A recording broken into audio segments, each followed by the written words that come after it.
Very good. Good afternoon, everybody. I am Michael Miller. I'm the Jewish Community Relations Council of New York, and I want to greet you on this reopening and reentry, a guide for New York Jewish organizations webinar. And this webinar, for all who are here and for all who are not here, is being recorded. Both the presentation and our new publication, which I just mentioned by name, I'll mention it again, the Reopening and Reentry, a guide for New York Jewish organizations. Both the presentation and the publication are available on our website, www.jcrc-ny.org/reopening, R-E-O-P-E-N-I-N-G. Again, www.jcrc-ny.org/reopening. Let me remind you as well to please post questions in the chat box at the bottom of your screen. There should be a place to hit a link to the chat box, and then you could type your questions into the chat box. The chat box is going to be monitored throughout the webinar. Since its inception, the JCRC-NY has been New York's Jewish community's leading agency in the security and emergency management realm, working with federal, state, and local agencies. We always knew that we should be offering more to the Jewish community. And this year, after working, planning, visiting together with UJA Federation for nearly a year, we were able to create the Community Security Initiative, a joint program with UJA Federation. To be honest, we never conceived a pandemic shutdown of our institution. No wonder I can't hear him. As reality set in, we realized that there will be light at the end of the tunnel. After the shutdown, there will be a reopening. Our talented Community Security Initiative staff began collecting best practices so that organizations, Jewish and beyond, can safely reopen. Today is our first foray into educating organizations, and there are 3 webinars, and this is the first of them. We learned that reopening is much more than just unlocking the door. Underused buildings might not be healthy environments, and we will have to protect the health of our clergy, our staff, our congregants, and our visitors.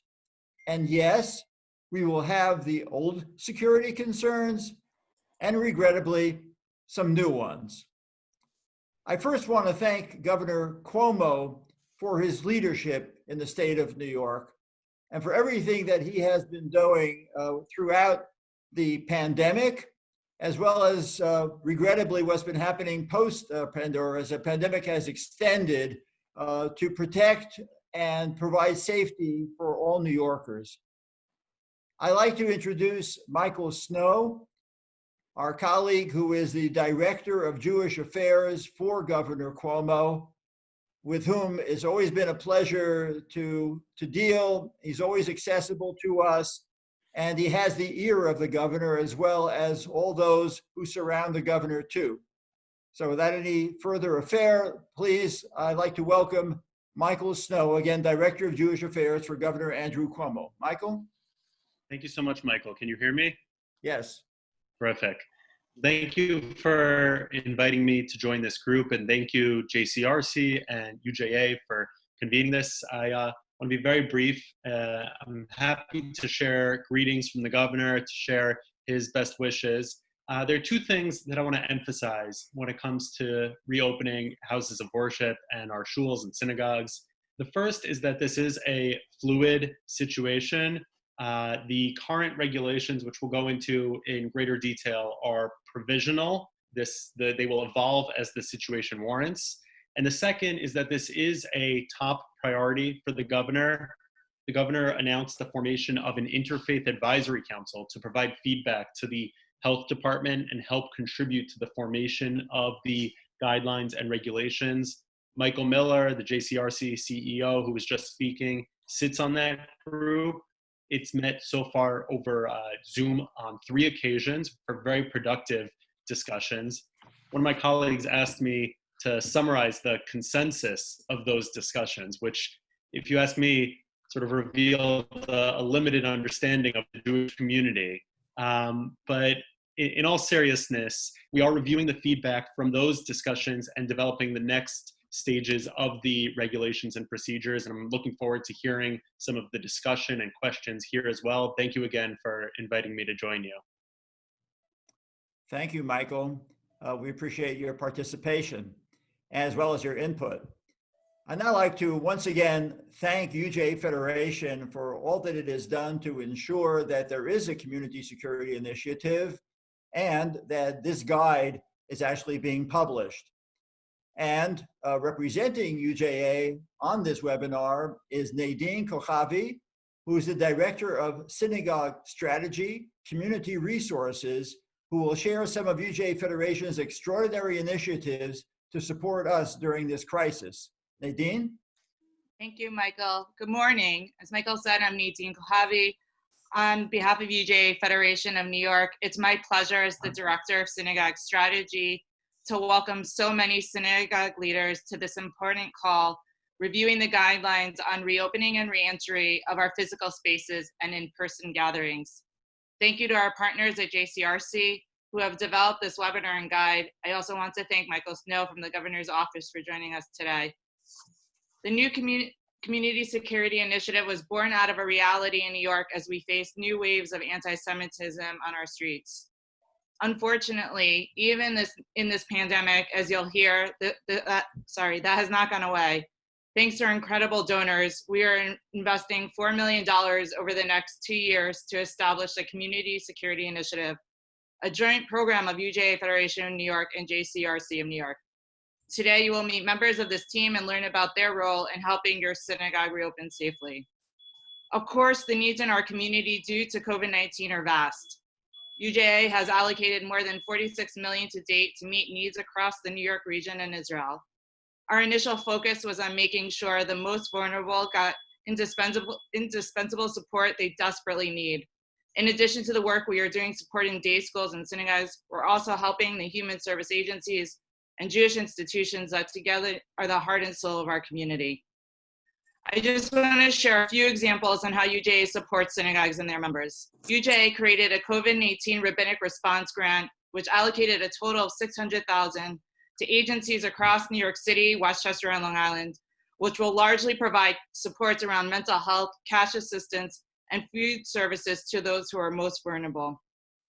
In the following week, we'll share with you the agencies who are funded in your local areas through this initiative and how you and our members of your community can access their services. Next week, we will share a newly developed tool that will allow synagogue leaders to start planning now for how various reopening scenarios may impact your programming, budget, operations, staffing, and more. Stay tuned for webinar registration information. Additionally, UJA is exploring the possibility of establishing a PPE, personal protective equipment purchasing cooperative, so that Jewish institutions in the New York area can benefit from bulk purchasing prices, quality control, and more reliable delivery times. In order to assess your organization's PPE needs and interests, it is important that you designate one person at your synagogue to complete the survey by tomorrow, Thursday, June 4th. Your responses will inform UJA's next steps in exploring this possibility. And lastly, you can find out much more when you receive the Synergy email digest. Please send me an email with your contact information if you're not already receiving this communication and would like to subscribe. We are eager to understand the needs of your communities and institutions, and I invite you to reach out to me directly to share what you are hearing and seeing on the ground. Again, thank you for joining us today. Thank you very much, Nadine. And it's now my pleasure to introduce Mitch Silber, who is the executive director of our Community Security Initiative. Mitch is a professional global risk intelligence and security analyst and the former director of intelligence analysis at the New York Police Department, NYPD. He earned his master's degree at Columbia University's School of International Public Affairs. And it's really a pleasure to have Mitch together with his partner, with the chair of CSI, David Pollack, as part of the JCRC team. Ladies and gentlemen, my pleasure to introduce Mitch Silber.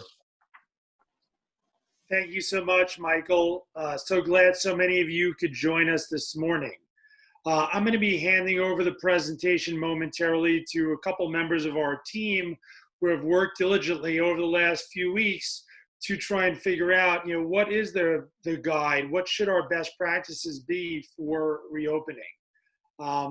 As you see in front of you, the territory that we're going to cover is a little bit on what is the Community Security Initiative. And we've been rolling out ourselves via Zoom rollouts in the community over the last couple months. What should be part of your process overview as you start to strategize? What are the ramifications, human resources wise, as well as legal concerns? And we have the general counsel for JCRC, who will be on our call, who's on our Zoom today as well. We'll be discussing safety and security issues. As Michael and Nadine mentioned, unfortunately, not only has anti-Semitism not gone away during this period of quarantine, but we have heightened concerns about what will happen as the quarantine ends and some of the bad actors also come out of quarantine. As you heard, we're doing a series of webinars. Today is directed primarily for synagogues, and then obviously we'll have some opportunity for Q&A once we're done, and that we'll be doing that through the chat function.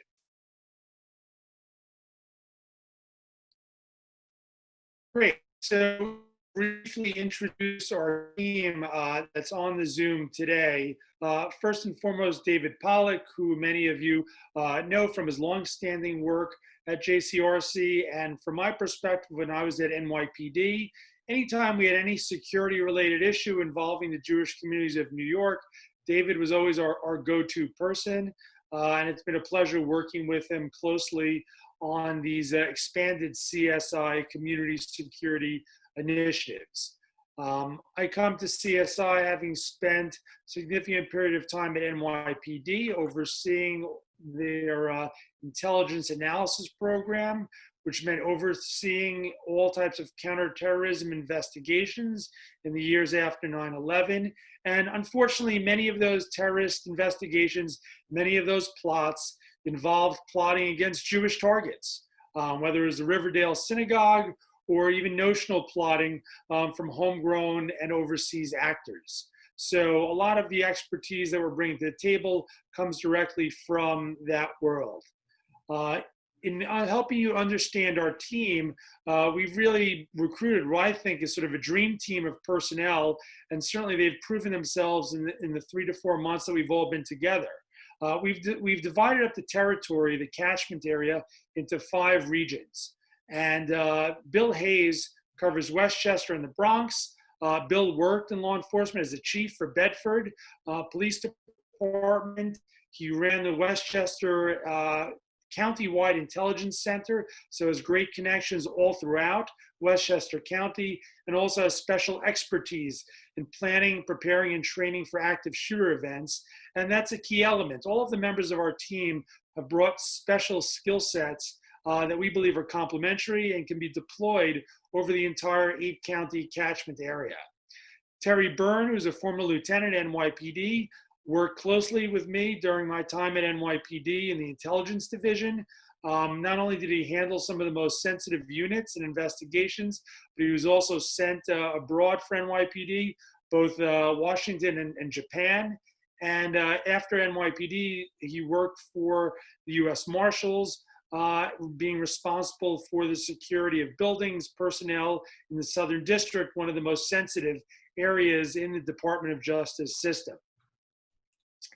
Adam Berish, who is our regional security director for Brooklyn, he worked as the liaison to the Jewish community for 3 very different police commissioners, Commissioners Kelly, Bratton, and O'Neill. And Adam really gives us that deep understanding of the nuances of the Brooklyn Jewish communities, as varied as they may be, whether you're in Brownstone, Brooklyn, or Borough Park or Crown Heights. From Nassau and Suffolk, or our Long Island area, Lerone Felibi heads up that area as our regional security manager. And Lerone brings an international flavor to our team, having spent his career at the Shin Bet, which is the Israeli Domestic Security Agency. You can sort of think of it as an FBI plus. Not only did he work in the Prime Minister's detail, but he also oversaw security in Amman and Israeli embassies and formerly worked at El Al. Last but not least, Seth Goodstein, who joined us also from NYPD, working as lieutenant. He covers Queens and is our regional security manager for that area.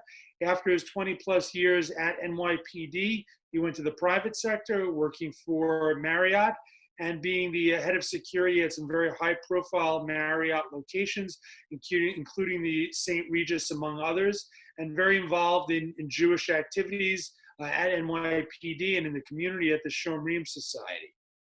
So we feel like we've got a team that really covers the waterfront here, and they have all been stretched. When we started up the Community Security Initiative, health security was not in our remit, but because that's the issue of the day and we see there's an intersection between health security and physical security, this is a job we've taken on.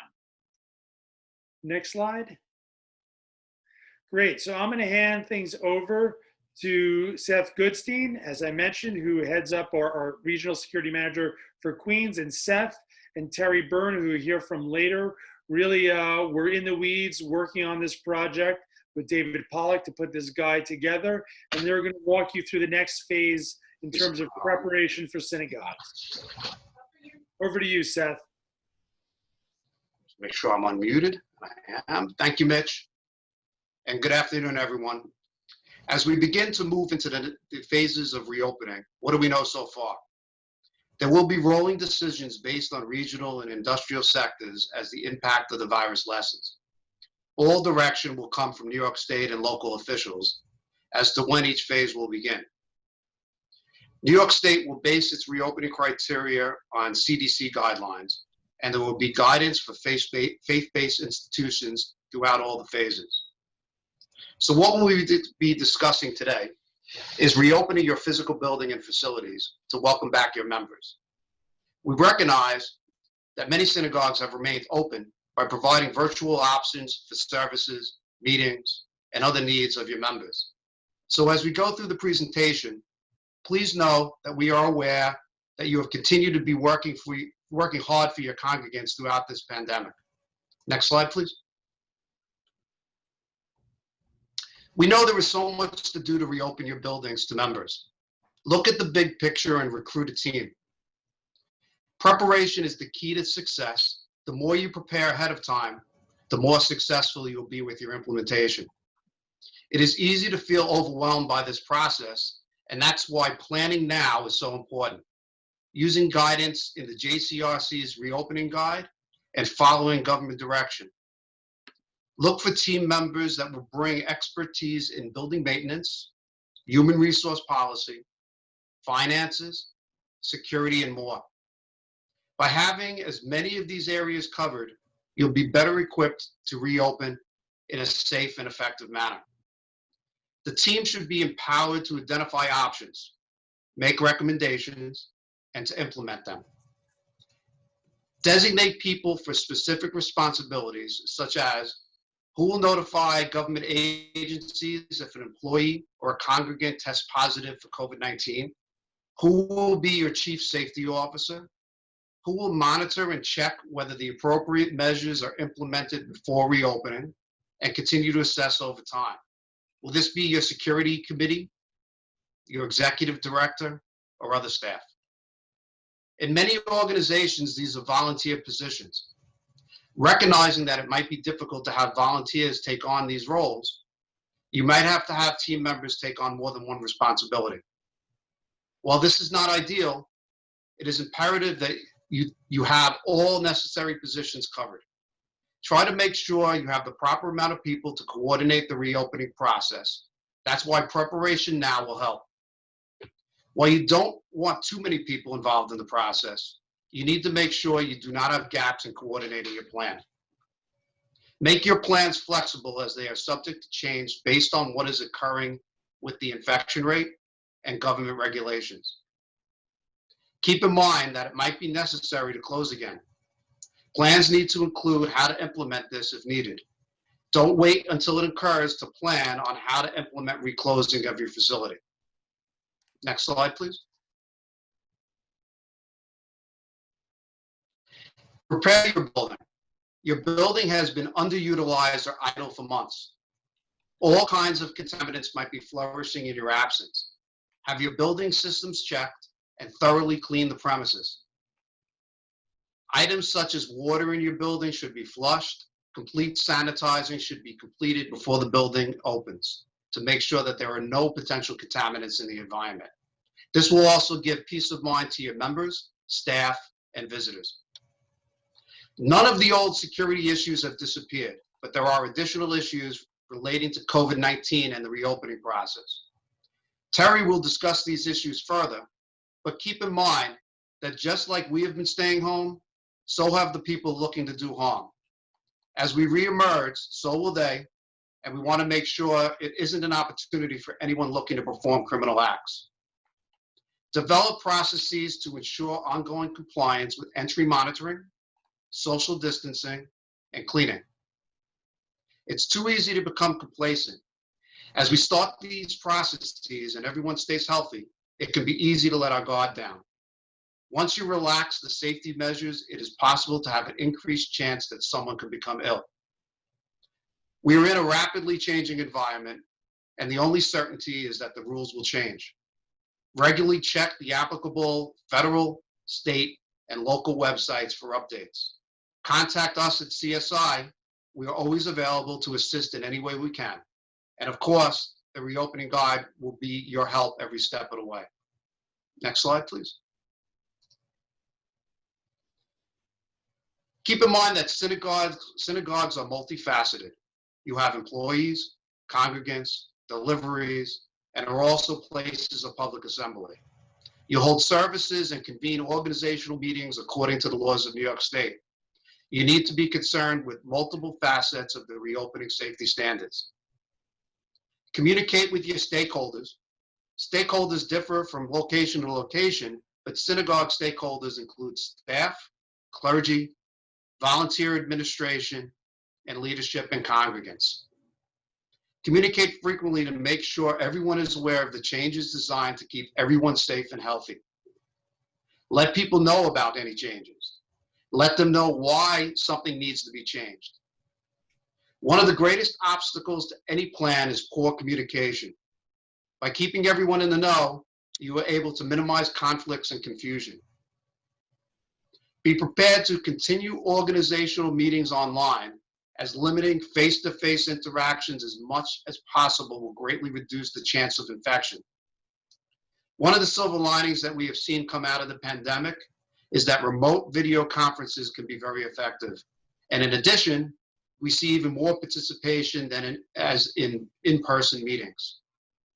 In one organization that I am part of, we are looking at ways to incorporate video calls for membership meetings periodically, even when we go back to in-person events. We have found that people that have disconnected and we have not seen in person in years have reconnected via video calls. When you begin to look at opening for services, we need to recognize that masks and social distancing measures will likely be with us for a while.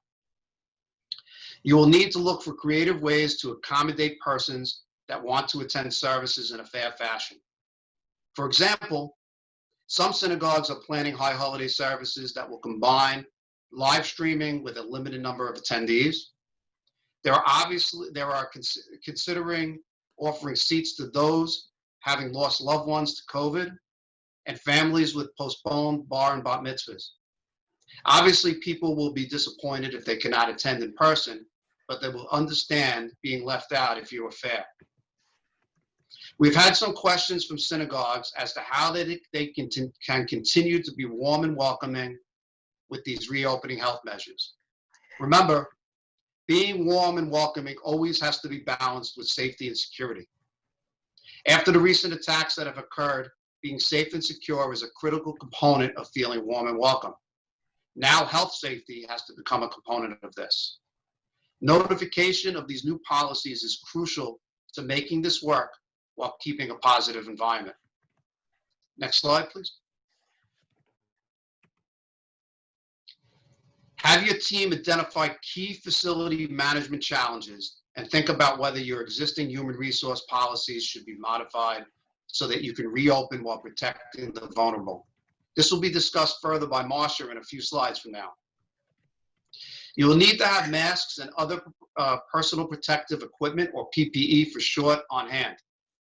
Performing health screening of employees and possibly others entering your facility, and knowing about the requirements of contact tracing efforts. Many people will come to the synagogue with their own mask. However, having your masks on hand to give out to those who do not have will greatly reduce any potential conflict. This brings up another point to mention. Have a plan in place on how you will handle someone that refuses to cover their face with a mask. The governor issued an order last week which allows businesses to refuse entry to anyone who will not wear a mask. But this has to be done tactfully and in a way that does not do unnecessary harm to any relationships. Will you be able to find the supplier of masks and the necessary approved disinfectant cleaning supplies? Start this process early. PPE has been difficult to obtain. However, in recent weeks, it is starting to become more readily available. Follow the government's guidelines for cleaning and disinfecting. Your building, as mentioned before, has been underutilized or idle for months. All kinds of contaminants might be flourishing in your absence. Have your building systems checked and thoroughly clean the premises. Keep in mind that the role of security will possibly be taking on new roles, such as contact tracing lists and temperature checks. If that is what you implement at your institution, make sure there is training on how this should be performed and by whom. Why don't we move, if it's okay with you, Mitch and David, we can move forward to Terry and then we can come back to Marsha. Yeah, it's a good idea.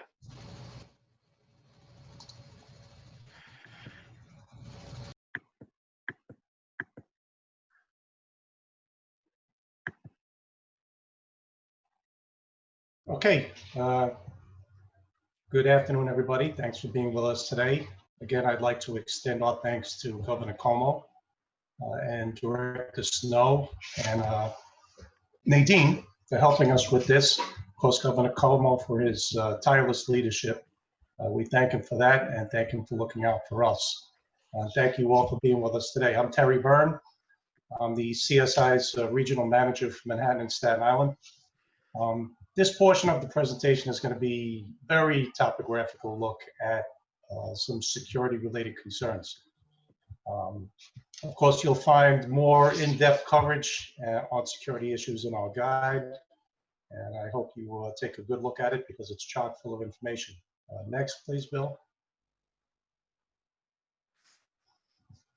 Okay, now this first slide is more about communications than security, but we put it here to remind you that it's extremely important to constantly communicate safety and promote best practices. And a very effective way to do that without losing your voice is by posting signage. By placing signs at your entrance, you immediately let people know about your rules. And by placing signs around the office, you constantly remind staff and visitors how important that message is, and perhaps more importantly, that you care about their health and safety. Signs in bathrooms have for years reminded us to wash our hands thoroughly before returning to the workspace, right? So signs at the entrance can remind those entering that might have COVID-19 symptoms that they should not enter the workspace if they're feeling at all ill. Signs can also tell them what to expect before even being admitted. Sorry about that. Got a call in the middle of this, of course. Like health, what to expect might include health screening, temperature checks, and that they must wear a mask, of course. Signs in the break room can help remind them to wipe down the handle of the coffee pot before they touch it. Signs also will delineate paths to help them maintain social distancing. It's not always clear Perhaps when you're standing in an elevator where you should stand, and proper etiquette to maintain that social distancing.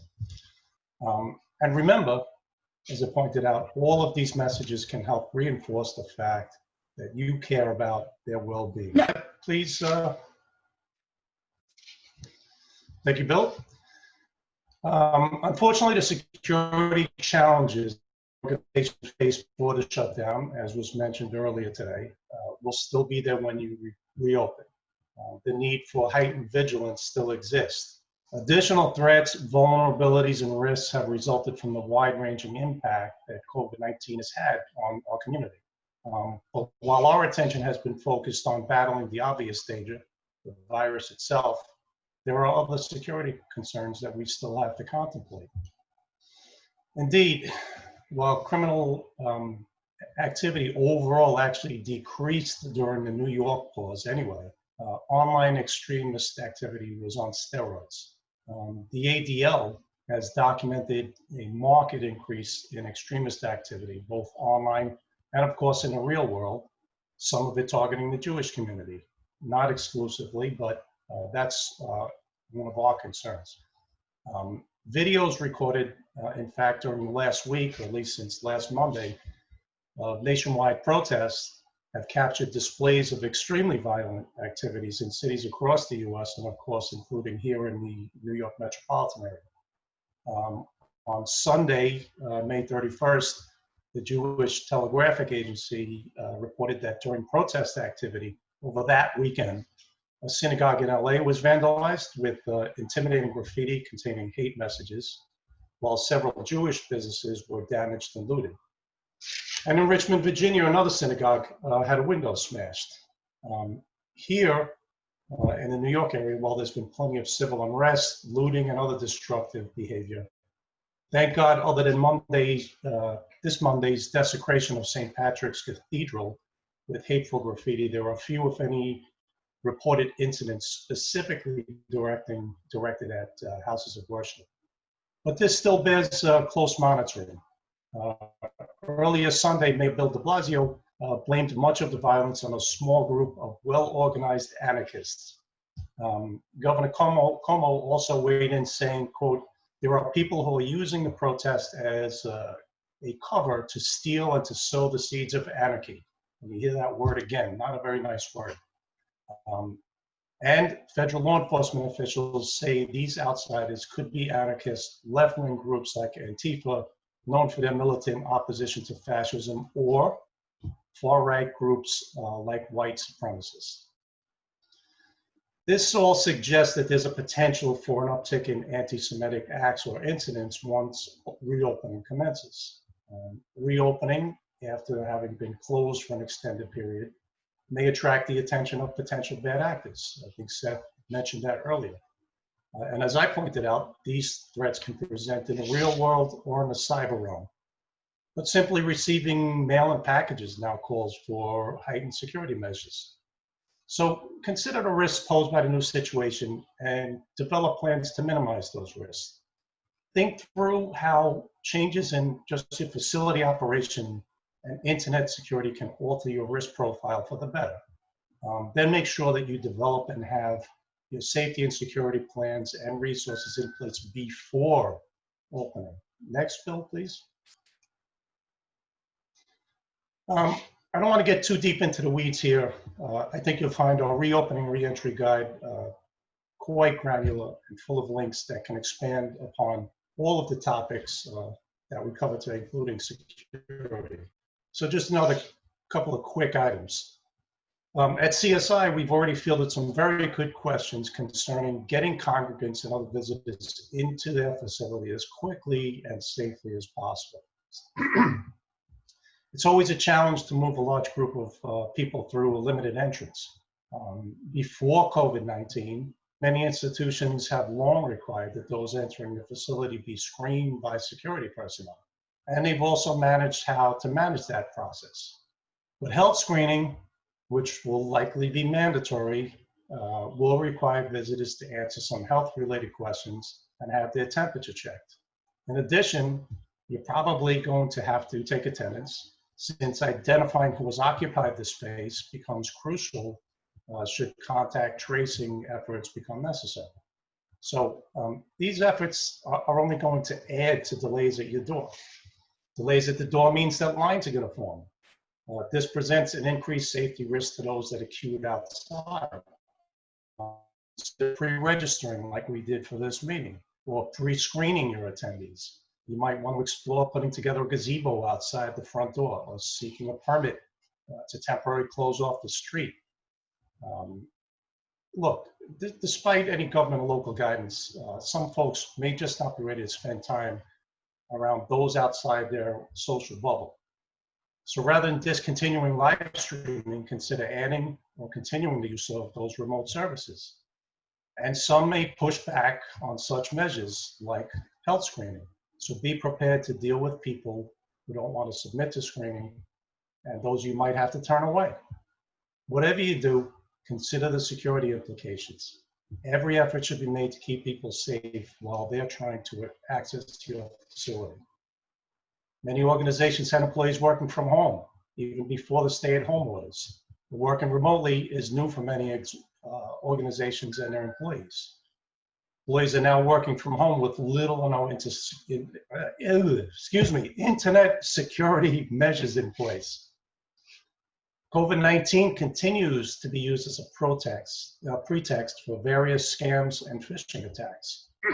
In fact, they've proliferated during this crisis and have peaked at times of increased events related to COVID-19. In other words, when it was first reported that the first death in New York City, or the announcements came out about government relief funds were being distributed, this internet activity actually spiked. So it's essential that organizations consider the challenges and work to decrease information security risks. We'll also consider notifying local law enforcement. In New York City, that would be your community affairs officer or your neighborhood coordination officer. Outside New York City, it might be your local police department or state police barracks, and contacting us at CSI about your plans to reopen. The neighborhood coordination officer can review crime statistics in your area, including hate, bias crimes, which may have occurred while your facility was closed. We can also do that for you. Ask them to visit the facility with you and to increase the frequency of their patrols in your area if that's possible. We can also help you with that. Thanks again for your attention. And with that, I turn this back over to Seth.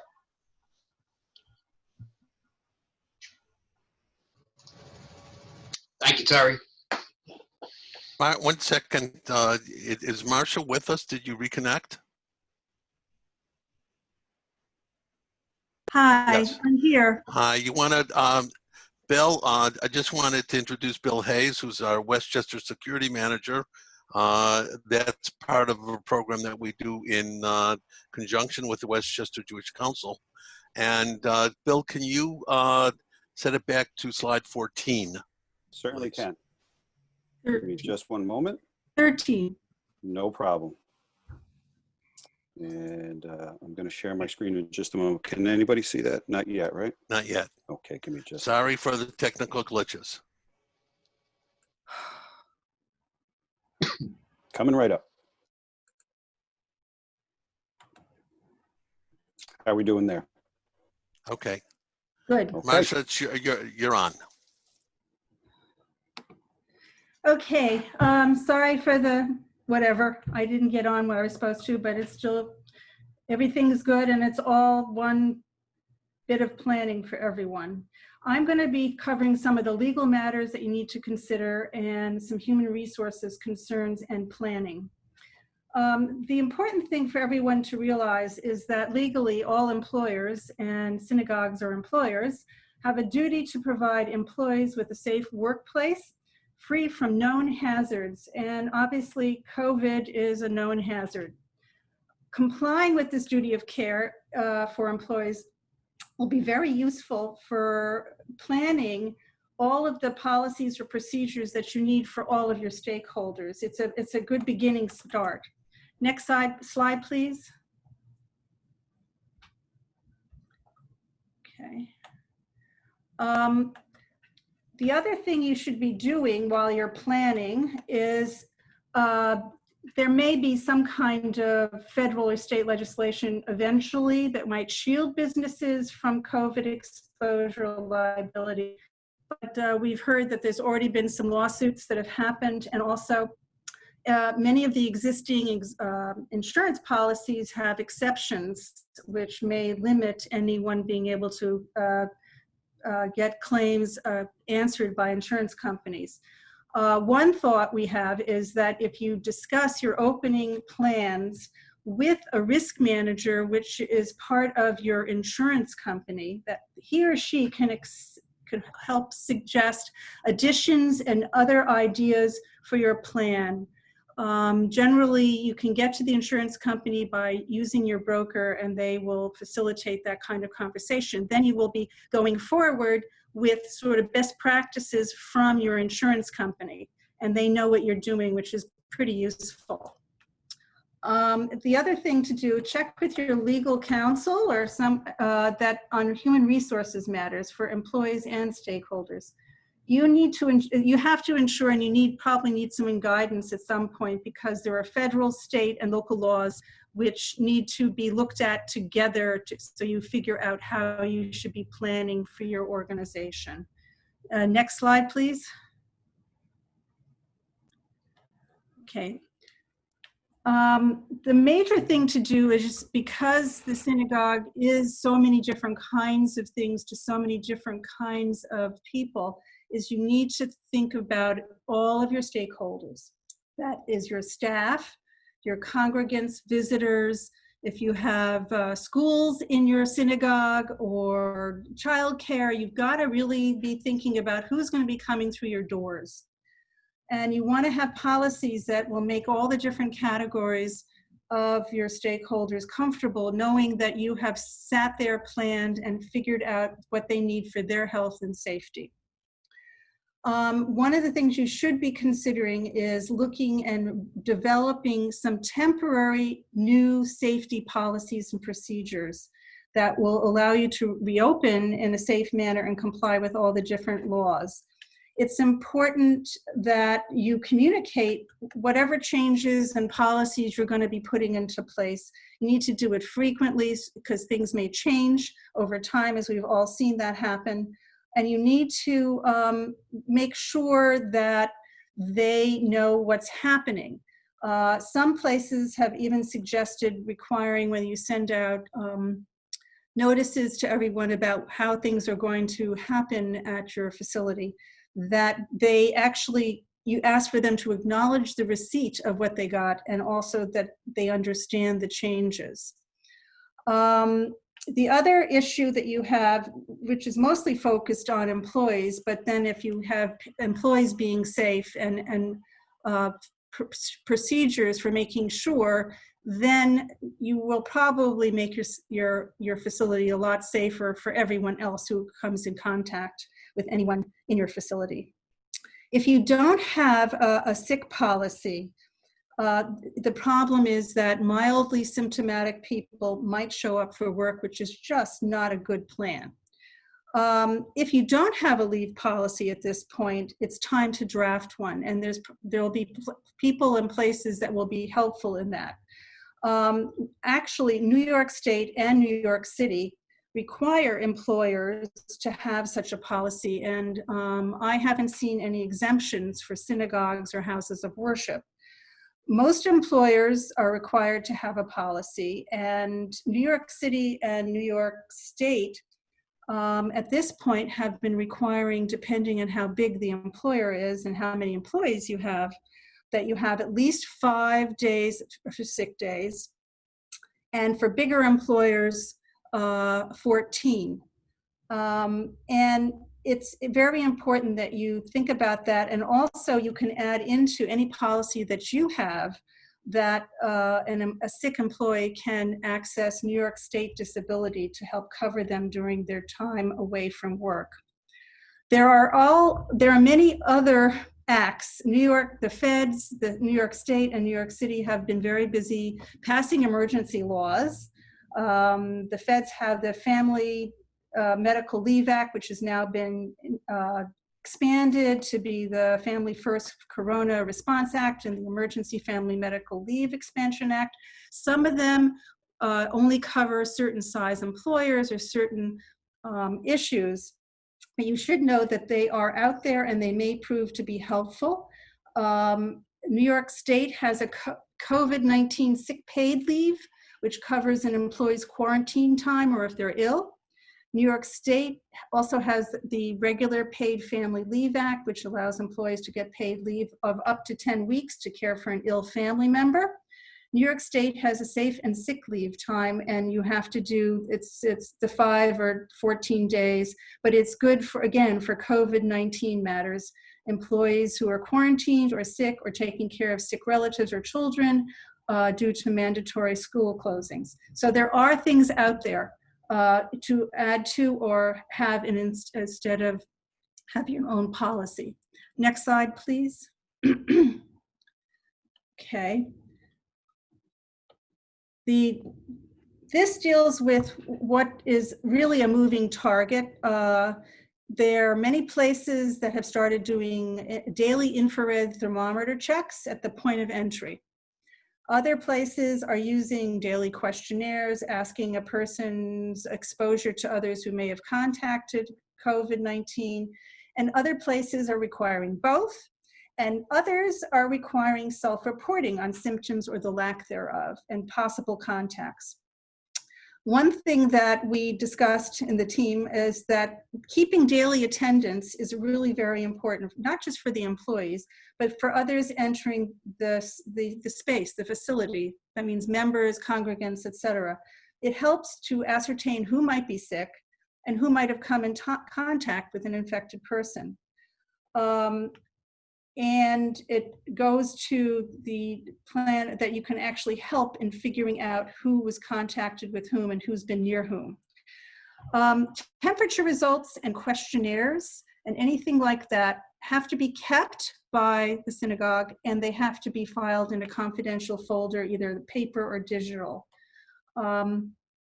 You need to have a plan to include that you have specific staff who are in charge of seeing that if a person has a high temperature or other COVID symptoms, that they need to leave the premises immediately.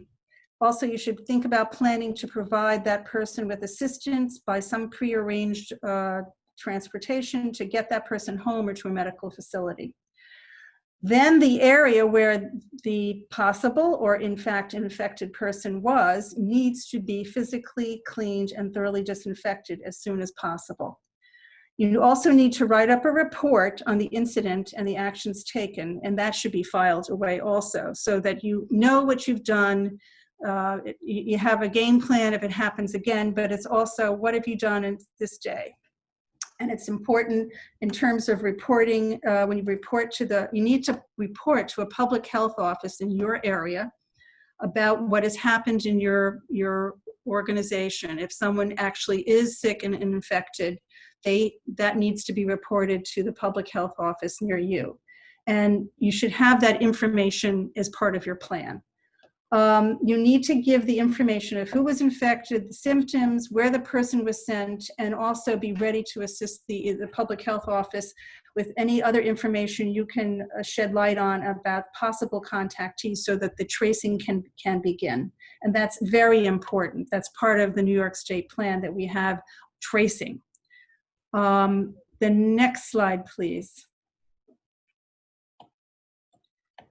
Okay, this deals mostly with employees, which is reasonable accommodation. Again, what you do for employees may make it easier for you to understand what might be useful for congregants, board members, etc. What you need to do before you open up is to communicate with all the stakeholders and ask to tell them you're going to be opening up soon. And at the same time, before you open up, you should be asking them to please notify you if they have any disabilities or issues which would make them more vulnerable to COVID-19.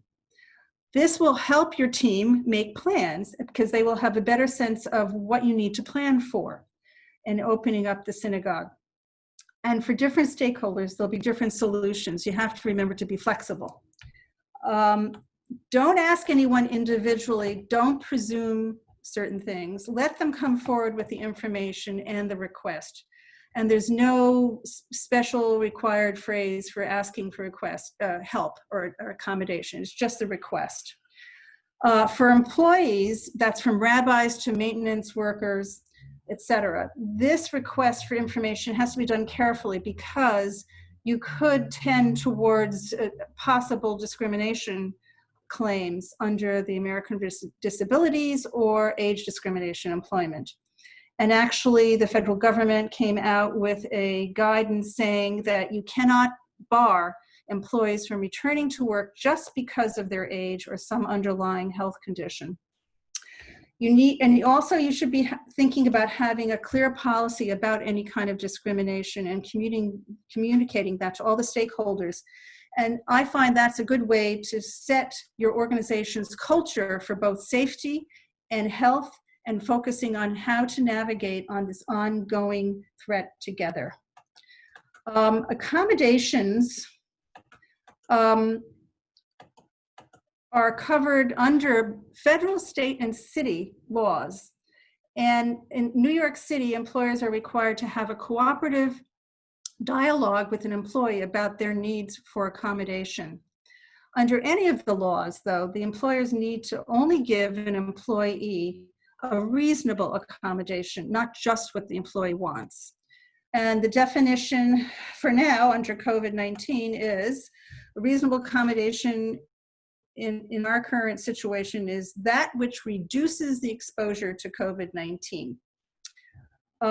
You can ask for an opinion, a medical opinion, to help in the process of assessing the level of need of the employee and what might make sense in terms of accommodation. Employer hardships used to be a possible legal way to not have to accommodate an employee. But however, the consensus now is that COVID-19 has reduced the chances of employee hardship from being allowed. New York City also requires that the decision on reasonable accommodation must be in writing and given to the employee within 5 days of the end of the cooperative dialogue. And for the synagogue, you should also be writing and retaining a document. COVID-19 is not an issue in this area, or there is an available public vaccine. Next slide goes to Seth. Yeah, so I think you're there, Seth. Okay, perfect. Thank you again, Marcia. Welcome. So we're going to look at special considerations for synagogues. The openings of synagogues and other houses of worship is to take place in a phased manner with limits on building capacity. We have seen that in phase 1, New York State will permit a gathering of 10 or fewer individuals for any religious service or ceremony. We likely will not see a full opening of synagogues until phase 4. However, this is subject to change as we move forward. Establish and continue communication with state and local authorities to determine current mitigation levels in your community. As we have seen, not every area is in the same phase. Stay on top of the state guidelines and make decisions accordingly. It's important to stay informed. Coordinate with your local officials, as well as making sure you have the latest information from other government resources, such as the New York State Health Department and the Centers for Disease Control. Hopefully, when you closed your buildings, you notified the local police precinct. If you did not, please make sure you notify them that you are reopening. It's important that they know so they can increase patrols at your facility. As you reopen, the most important thing is to protect staff and congregants, especially those that are at higher risk for severe illness. Encourage the use of options to participate virtually if possible. Of course, this should be consistent with your synagogue's level of observance. Next slide, please. Continue to provide congregants with spiritual and emotional care and counseling on a flexible or virtual basis, or refer them to other available resources. As we start to reopen, this can trigger additional care needs for your members.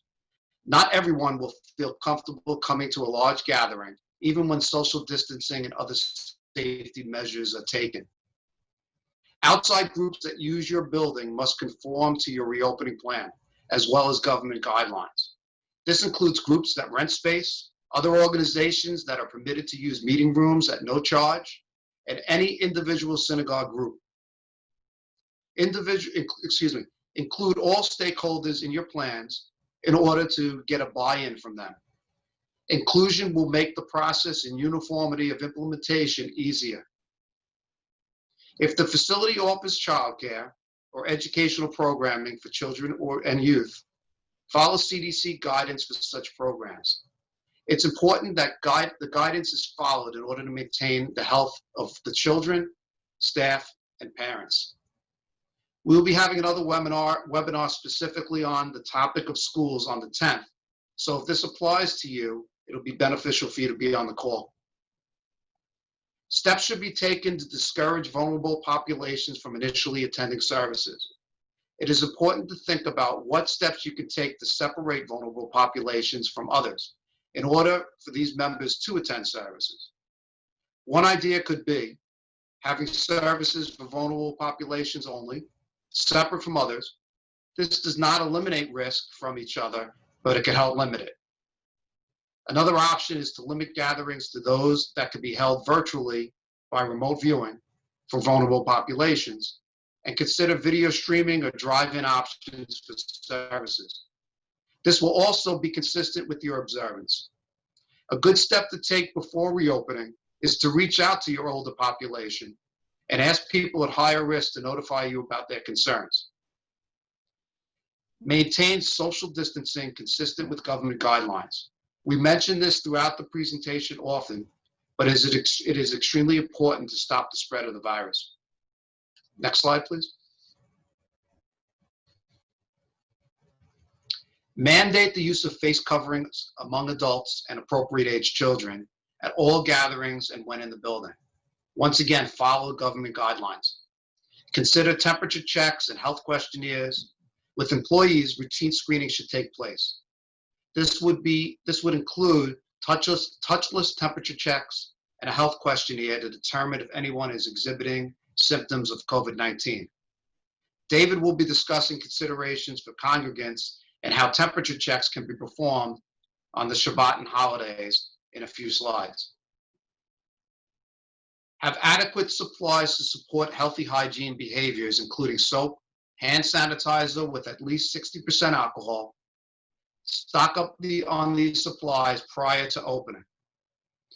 Remember, your prayer space has not been used for months. HVAC systems should be cleaned. HEPA filters should be used if possible. While it is unlikely that viruses can live on surfaces for weeks, other harmful contaminants can survive. We recommend that your spaces be disinfected in accordance with CDC and EPA guidance for cleaning and disinfecting. Since people cannot eat while wearing masks, Kiddush should be postponed until the rules requiring masks are changed. Kiddush is also a time for socializing, which is something that cannot occur at this point in order to reduce transmission. There should be no sharing or passing of religious items such as siddurim, prayer books, humashim, Bibles, yarmulkes, prayer shawls, and Kiddush cups, etc. Bring your own items for personal use only. There should be no Torah kissing, no touching of any mezuzahs. Once again, we are limiting the possibility of spread. Next slide, please. So we know social distancing will be with us as we move forward. Giving thoughts to your options will help you plan. Live streaming should continue to be used if using already. If it is consistent with your level of observance and you have not been using, consider doing so. The governor's executive order was modified to permit a gathering of 10 or fewer individuals for any religious service or ceremony, or for the purposes of any, this was for Memorial Day, of any Memorial Day service, provided that social distancing protocols, cleaning and disinfection protocols are adhered to. and provided further that any drive-in or remote religious service may continue in excess of the 10-person limit, so long as there is no in-person contact between the participants. According to the governor's office, the 10-person limit is per building. Guidance can be set according to different standards as we go forward. This might be a completely arbitrary number, an amount set per building, per the internal separate spacing that you have. For instance, if you have 2 separate rooms within the building that each will host a specific number, or guided by square footage. Further guidance will come from the government authorities and must be adhered to. Another option to reduce attendees and increase social distancing is to stagger shifts for services. While this is not ideal, it is an option.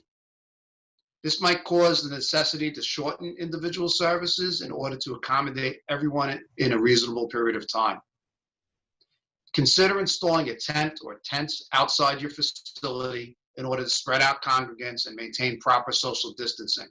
This will depend heavily on the space you have for this option. This is best if you have an area that can be secured and will not interfere with your normal operations. Explore the possibility of a street use permit in New York City for tent placement. However, keep in mind that moving services outdoors comes with increased security concerns. Now I'd like to turn it over to David Pollack, the Associate Executive Director and Director, Public Policy of the Jewish Community Relations Council of New York and the Chair of the Community Security Initiative. David? Thanks so much, Seth. I'm just going to be very quick because we're running over. There will be special challenges for many synagogues dealing in conforming with the requirements on Shabbat and holidays.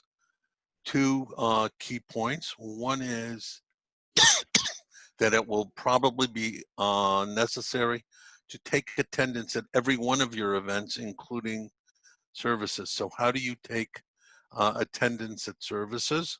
Well, I have a picture of an old time clock there, but we can learn from older technology. Have a deck of 3x5 cards with all of your regulars' names on them. And then as they enter the building, have them take their card from the deck and put it in another basket, which indicates that they're here. And after Shabbat, someone can make the list of who was there on that Shabbat or on that Yom Tov.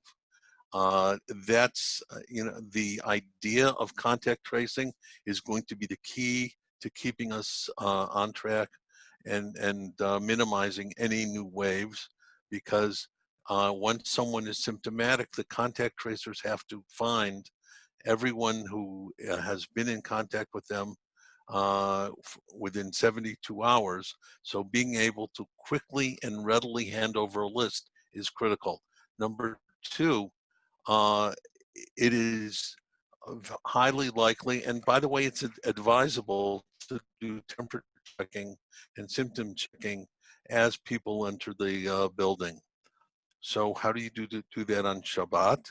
Well, the Tzomet Institute, which is a Israeli nonprofit that works very closely with the chief rabbinate in Israel, does have a product. We're not endorsing it, but we're just saying there is a product out there that is certified for use on Shabbat using grama or grama, depending on who you're talking to, and that's available. At this point, I think because time is fleeting, we should move on to questions.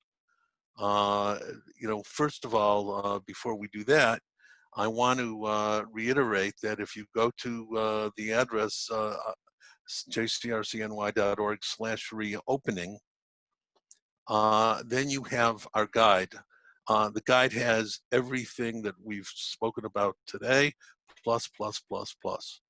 And we've been working for several weeks now, collecting links and more information. So when Seth said there are guidelines for reopening childcare, well, there is a link for those guidelines right in our guide. Another relevant point, Michael Snow, who had to leave for another event, said that the guidelines for day camps are coming out today. So stay tuned. We will try to add all of you onto our regular mailing list so that as the governor issues new guidelines for day camps, we will get them out to the community as quickly as possible. Nadine Kochavi said that if you're seeking a larger space to preserve social distancing, contact her. They may be able to connect you with another organization in your neighborhood that has underutilized space. That's one idea. We'll be talking about it. Are there any other questions? I want to introduce Adam Barish, who is our Brooklyn security manager, who has been looking at the questions. Are there any other questions that people have?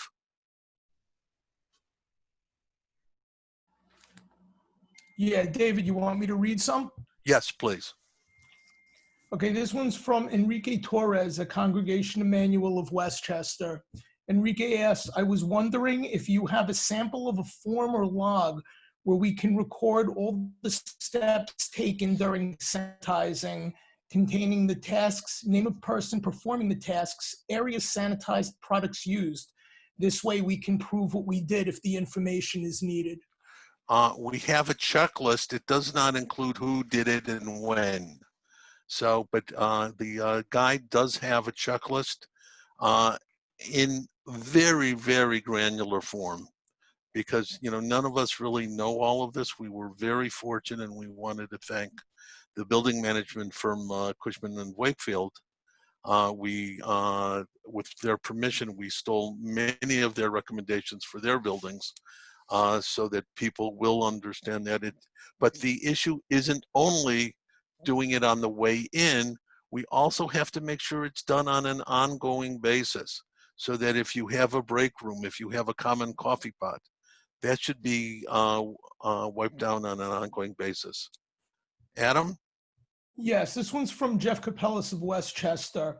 Currently, and for the short-term future, schools are having multiple minions outdoors, including parking lots and other areas exposed to passerbys. What security measures should be in place to protect our congregants during these outdoor services? Terry, Seth, do you want to opine?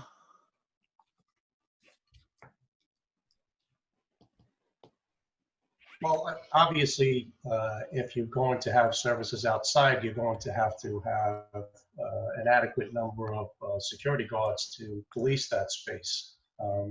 As we pointed out during the presentation, it might be useful to have some type of physical cover, a canopy, a tent.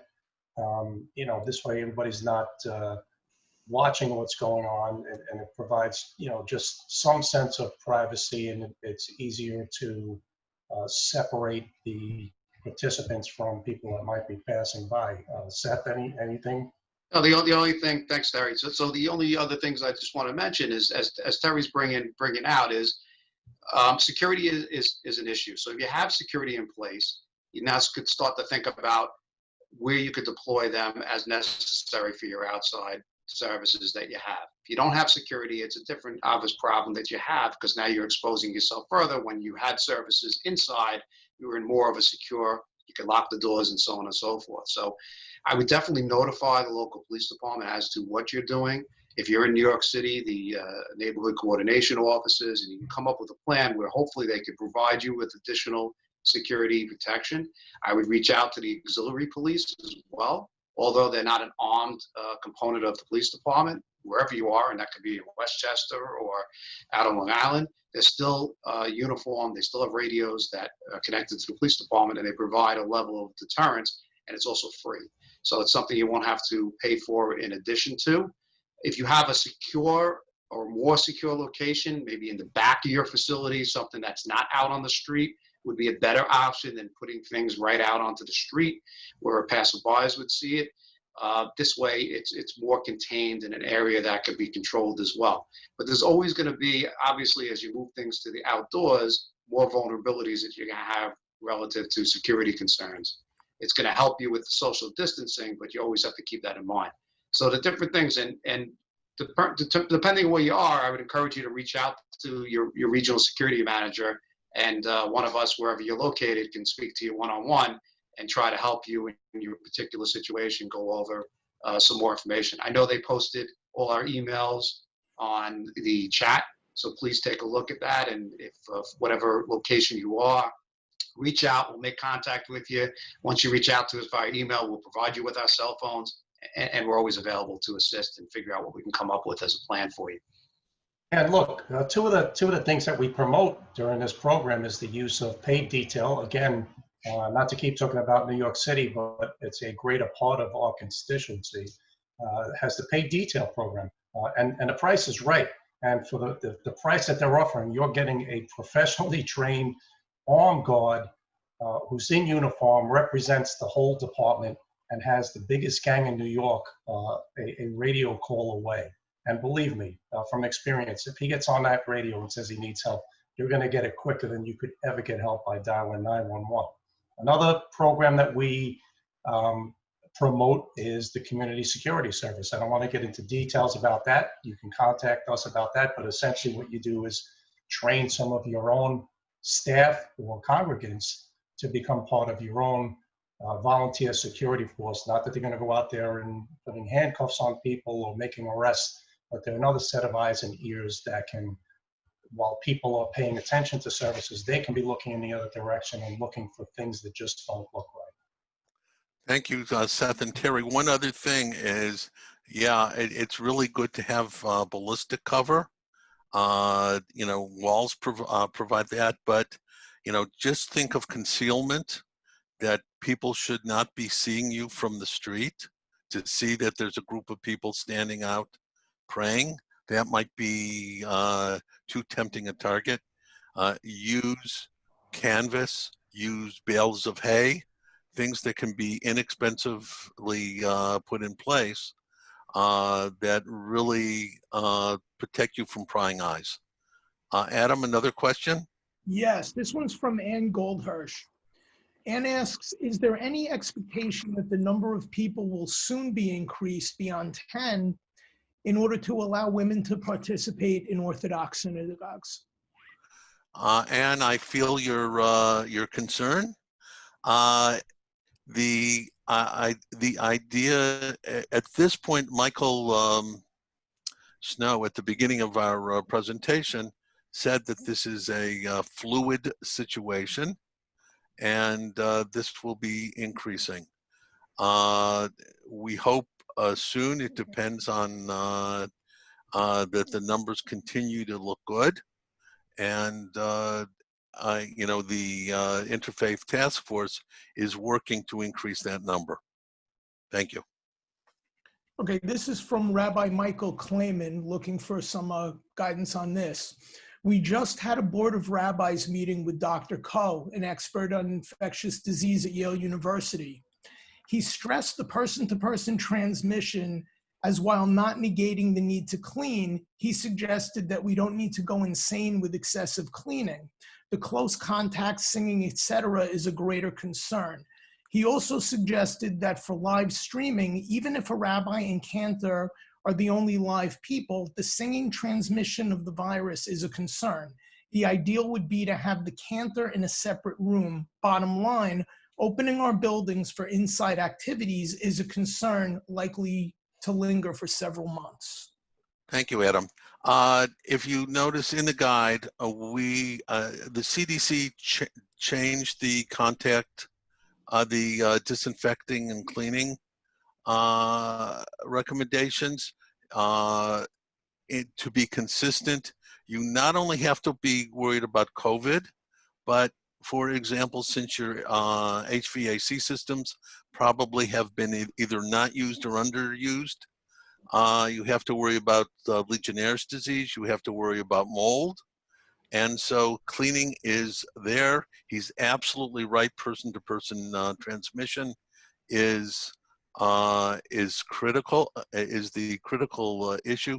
So you have to have social distancing at all times. And, you know, and even if there's only 2 people there, there should be widely separated. It's not 10 is a magic number and no one will get sick if there are 10 in a space. And, you know, this has to be looked at, you know, from a 360-degree angle, because there are lots of things happening at once. And we've tried to build that all into the guide. Adam? Yes, this one's from David Greenfield. I filled out the survey with our head custodian and found several of the questions problematic. For example, how much soap or hand sanitizer or disinfectant do we use or need? By volume, by other size containers? Nadine, do you have any answers for them? Hold on, I was on mute. If you have any questions about the survey, please email me at the email address, my UJA email address, and we'll respond to you that way. Okay, thank you. Adam? Okay, Joan Glazer is asking, what about the broken door at Village Temple? That has not been reported to us, but please do so. And Terry will be back to the Village Temple. Terry is our Manhattan security manager. Next. Okay, a lot more about the 10-person limit. People are asking if it's a bigger room. Specifically, Mark Figelman is asking, given the phased opening and limited number of persons permitted, how is the total number of persons determined? How does office staff, maintenance team, et cetera, contribute to the 10-person limitation? At this point, the limit is 10 people per building. Someone wrote me last week, well, what if we have a security guard? Well, the security guard stands outside. So that doesn't really affect the limit. As Michael Snow said, this is a fluid situation. Stay tuned and feel free to send a question on a specific issue and we'll try to answer it. Next. Okay, this is similar. It's from Richard Langer, who said, are there any metrics which will drive an increase in the cap from 10 to 15 or 20? The governor is looking for signs that the rate of infection is increasing, and he's been very cautious. And therefore, New York's infectious rate has gone way down. There are no specific metrics, and unfortunately, Michael Snow had to jump to another meeting. But you know, if you write us, we'll make sure that Michael Snow gets your question.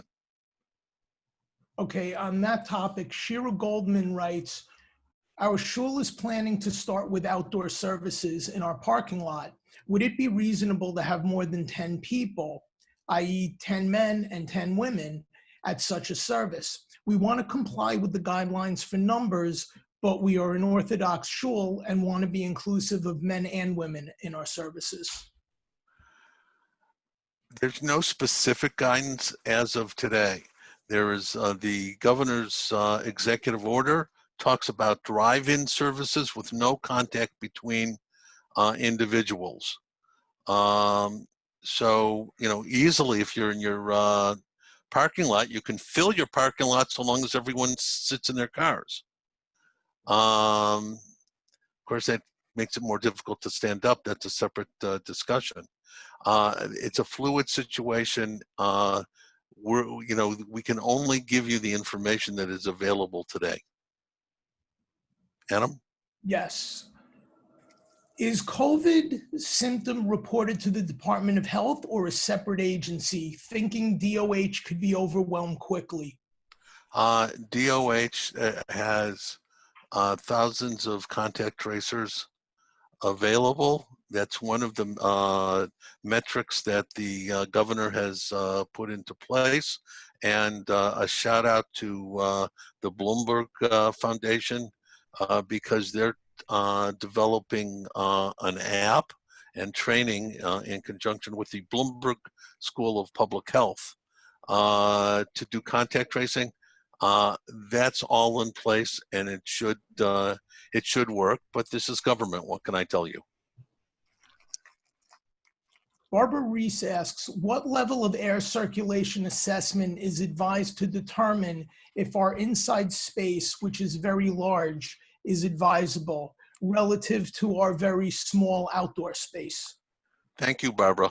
One thing that we discuss in the guide is that upping your HVAC circulation, having your fan on high is advisable. The more you change the air, the more the air goes through your filtration systems. As Seth said, you should have HEPA filters, etc. The more you do it, the less likely it is to have person-to-person transmission. But given all of that, go to the guide, and it does discuss those issues. Adam. Thank you. Glickman is asking, when phase 4 begins, do you have a sense of how many people will be allowed to gather for worship? When do you anticipate phase 4 beginning? Well, phase 4 is pretty, if everything goes well, Governor Cuomo announced that phase 1 in New York will start on June 8th. And he estimated that there will be 2 weeks between each of the phases. So, we're talking about 6 weeks from June 8th if everything goes well.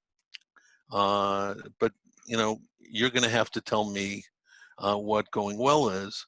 And, another, concern,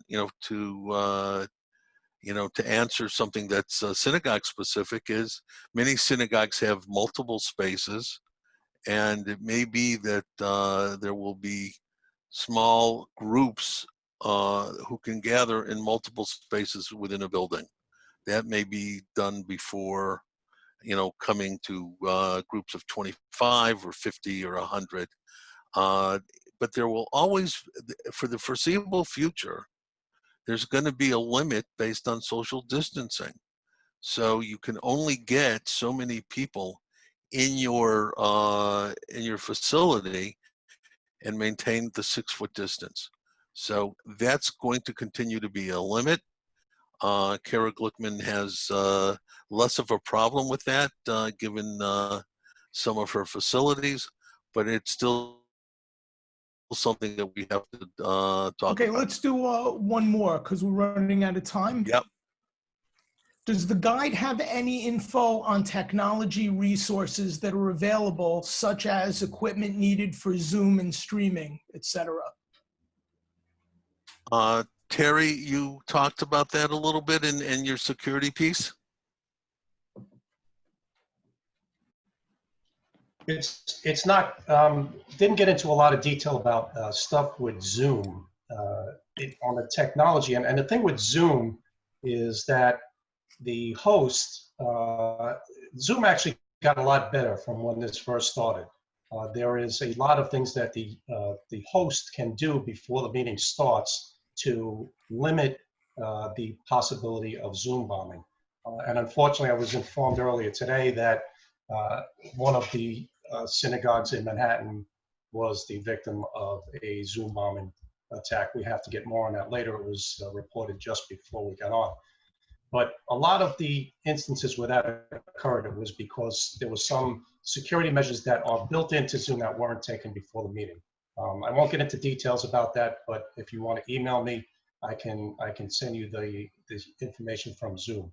As far as other technology is concerned, there is some, is it infrared or ultraviolet? There's some electronic means like what they're using to sanitize the trains now that can supposedly kill the virus.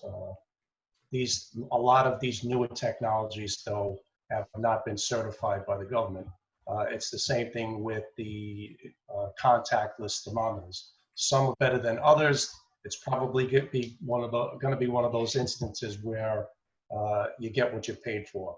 So we can certainly take a look at that and perhaps add to the guide. Remember, this guide's going to be a living document.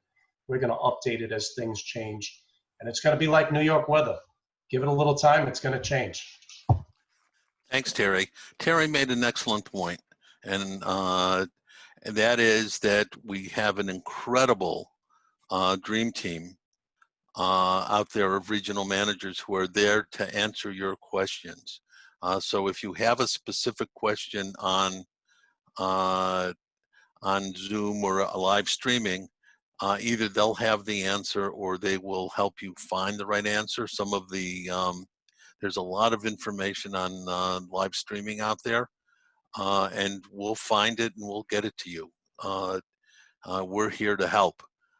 With that, I want to really welcome the president of the JCRC, Cheryl Fishbein, to close the session.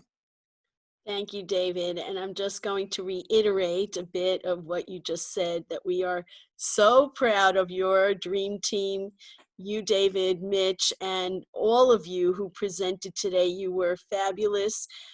Each one of you is an expert, and you took a wide range of complex issues and you made them understandable to all of us who have this major challenge of reopening our institutions.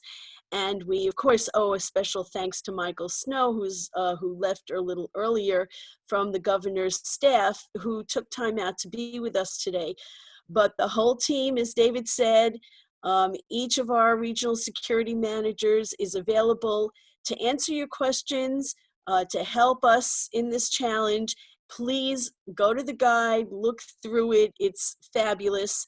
And until you call in, and once you open up, we wish you all safety, good health as you reopen your institutions, and we're there for you to help ensure your success. So thank you, everybody. Thank you. And remember, if you send any of your questions to securityrisks@jcrcny.org, we'll make sure that it gets to the right person. Goodbye. Bye, everybody.